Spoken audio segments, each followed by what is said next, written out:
السلام علیکم ورحمۃ اللہ وبرکاتہ۔ اللہ تعالیٰ جسے ہدایت دینا چاہے اس سے ہدایت کوئی چھین نہیں سکتا۔ ماشاء اللہ، میں ایک ایسے بندے کے بارے میں بات کرنے جا رہا ہوں جس نے چند دن قبل جو ہے وہ عیسائیت کو چھوڑ کر اسلام قبول کیا ہے۔ تو چلیے بغیر کسی ٹائم کے ضائع کیے اس کی جو ویڈیو ہے، اس کے جو الفاظ ہیں، آپ بھی سن لیجیے۔ He's not the message, God is the message. He's the messenger, he's the prophet, for sure, but he is not God.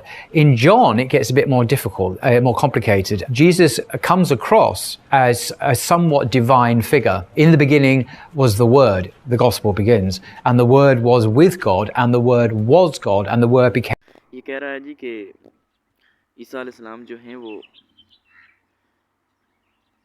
بے شک اللہ کا جو پیغام لے کر آتے ہیں، اپنے جو گاڈ کا جو پیغام لے کر آتے ہیں، وہ اس کے پیغمبر ہیں۔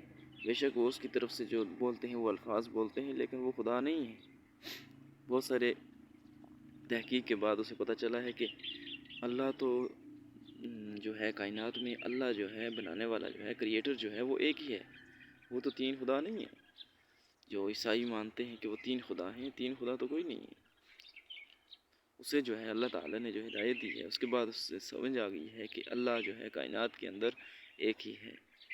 ہم جسے خدا مانتے ہیں وہ دراصل اللہ کا جو ہے بندہ ہے، وہ اللہ کا پیغمبر ہے، وہ اللہ کا پیغام ہم تک پہنچاتا ہے، مگر وہ خدا تو نہیں ہے۔